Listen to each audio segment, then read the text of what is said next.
गुर्जर प्रतिहार 8वीं सदी से 10वीं शताब्दी तक थे। प्रतिहार अपने आप को लक्ष्मण के वंशज मानते थे। प्रतिहार का अर्थ है रक्षक। अरबों से इन्होंने रक्षा की थी।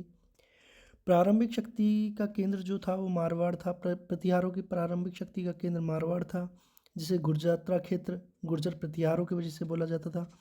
मंदिर स्थापत्य शैली प्रतिहारों की गुर्जर प्रतिहार शैली थी, जो कि महामारू शैली थी। राजस्थान में दो शाखाएं थीं। प्रारंभिक शाखा मंडोर शाखा थी और बाद में भीनमाल जालौर को बनाया गया था। मंडोर शाखा हरिश्चंद्र 550 ईस्वी में हरिश्चंद्र को मूल पुरुष आदि पुरुष भी कहा जाता था, जबकि बाद में नागवट प्रथम ने इसकी राजधानी को भीनमाल जालौर ले गए। त्रिपक्षीय संघर्ष भी होता है गुर्जर प्रतिहारों में। राजस्थान में गुर्जर प्रतिहार मारवाड़ के, बंगाल के पौल और दक्षिण पौल वंश और दक्षिण में राष्ट्रकूट, इनमें त्रिपक्षीय संघर्ष भी काफ़ी होता है। 750 से 950 ईस्वी तक त्रिपक्षीय संघर्ष 100 वर्षों तक चलता है। मोनोत नैन्सी ने गुर्जर प्रतिहार की 26 शाखाओं का वर्णन किया है। मोनोत नैन्सी ने गुर्जर प्रतिहारों की 26 शाखाओं का वर्णन किया है। सबसे पहले नागवट प्रथम को ले लेते हैं। नागवट प्रथम 730 से 756 ईस्वी तक रहे। नागवट प्रथम ने राजधानी भीनमाल को बनाया। नागवट प्रथम को ग्वालियर प्रशस्ति में मलच्छियों को नाशक कहा गया है। नागवट प्रथम ने उज्जैन पर भी अधिकार कर लिया था। नागवट प्रथम के दो बेटे थे, कुक्कुक और देवराज। आगे चल के देवराज गद्दी पे बैठता है और देन फिर देवराज की कोई बात नहीं है। वत्सराज उनका बेटा, देवराज का पुत्र वत्सराज गद्दी पे बैठता है 775 ईस्वी से 800 ईस्वी तक।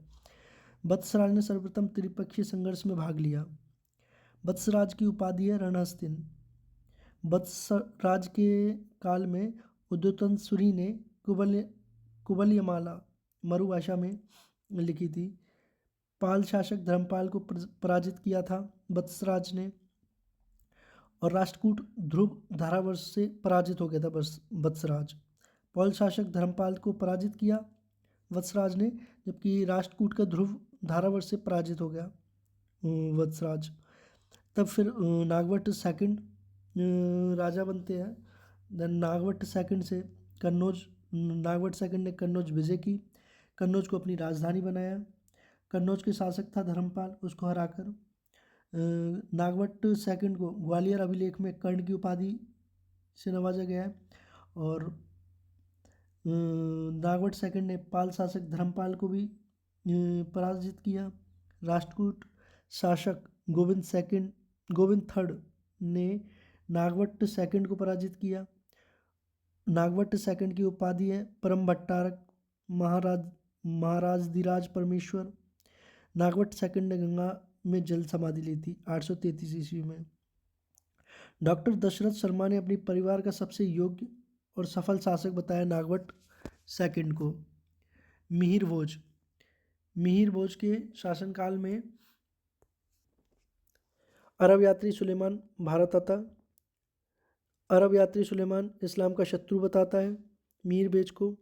ग्वालियर प्रशस्ति की रचना मिहिर भोज ने करवाई थी। 836 से 885 ईस्वी तक इनका शासनकाल है मिहिर भोज का।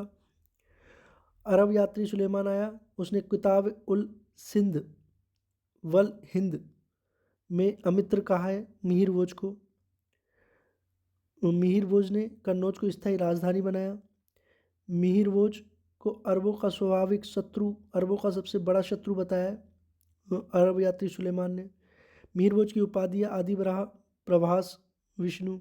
आदि बराह यानी विष्णु के उपासक रहते थे, और आदि बराह और प्रभास की उपाधि धारण की मिहिर भोज ने। मिहिर भोज के बाद महेंद्रपाल फर्स्ट आता है, दरबारी विद्वान। इनके दरबार में दरबारी विद्वान राजशेखर था। महिपाल के शासनकाल में भी रहता है ये। महिपाल फर्स्ट के शासनकाल में राजशेखर ने कपूर मंजरी, काव्य मीमांसा, बाल रामायण, भुवन कोश राजशेखर द्वारा लिखित है। कपूर मंजरी, काव्य मीमांसा, बाल रामायण, भुवन कोश। महेंद्रपाल को निर्भय नरेश कहा राजशेखर ने। महेंद्रपाल को निर्भय नरेश कहा जाता है राजशेखर के द्वारा। फिर महिपाल फर्स्ट आता है। महिपाल फर्स्ट राजा बनता है। अ, इसके शासनकाल में अरब यात्री अल मसूदी आता है। याद करने की ट्रिक है, महिपाल में ले आ रहा है तो अल अल मसूदी भारत आया। मीर भोज के शासनकाल में सुलेमान भारत आया।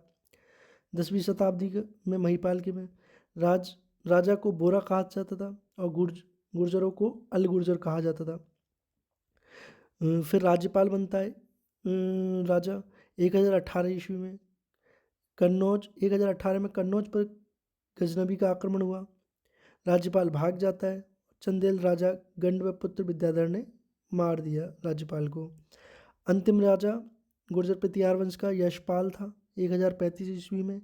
अंतिम शासक गढ़वालों का शासन प्रारंभ हो गया फिर।